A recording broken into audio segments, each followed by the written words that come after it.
This is a quick little tutorial on kind of the basics of how to get started with Tortoise SVN. Okay?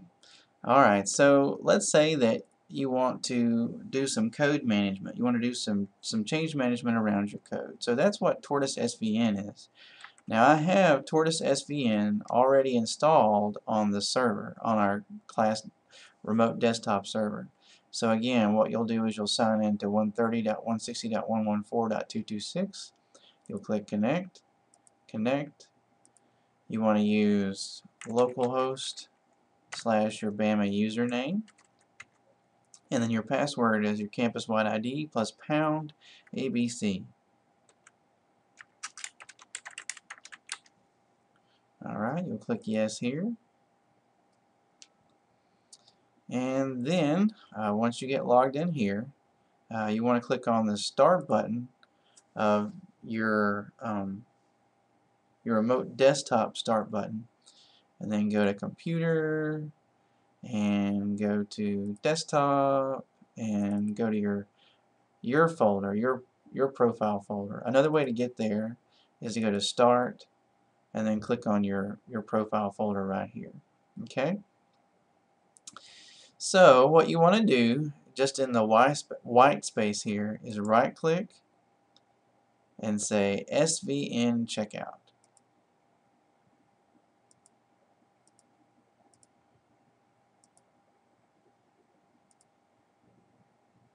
Alright, now when you click SVN checkout, what it's going to do is it's going to pop up this menu, and you'll want to create a directory that's relevant to what you're doing. So this is just for testing purposes. We're going to make one called test. Okay. Alright, and the URL that you want to go to is HTTP, and it's going to be localhost. Actually, we can just do em-tal-testing.em.ua-net.ua.edu. Okay, and then the folder is, actually we got to put a colon in there, 9880. Alright, and then just for kicks, the folder, the practice folder that we're using is called test, T-E-S-T. So http em-tal-testing.em.ua-net.ua.edu : 9880 test. Now, so this is where it's going to pull the stuff from. This is where it's going to stick it locally. So this is remote, this is local, and we're going to get everything from the server that we've got so far, and then we're going to get the head revision, which is the most recent revision. If we wanted to go to a previous version, we could click that and we could type in the version we wanted, but we're going to pull in the most recent version. Then click OK. It asks for a username and a password. I've provided you that in class, so you'll want to use that username and password. I'm using just the test user right now. Alright, so what it did was it went to our source version control repository. It found the test project and it downloaded the test project code to our profile in a folder called test. And notice it has a check next to it, which means that it is now a folder that's coordinating with the SVN repository.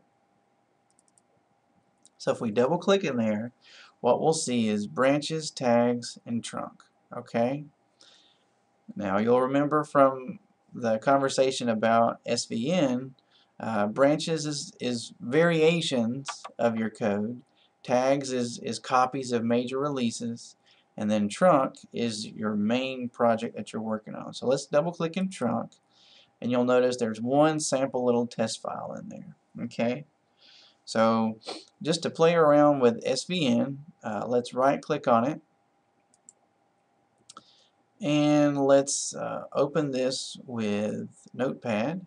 Okay.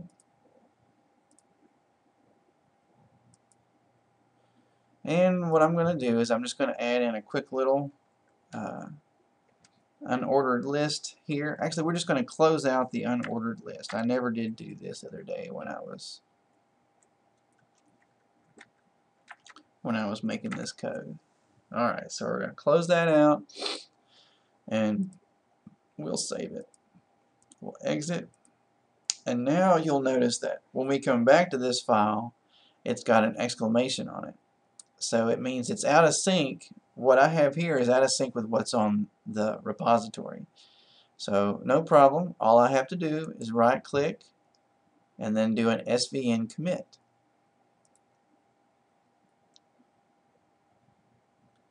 And before it'll let me commit, it makes me put in a message, and I'm just going to talk about what I did. So I'm just going to say added closing statement to unordered list.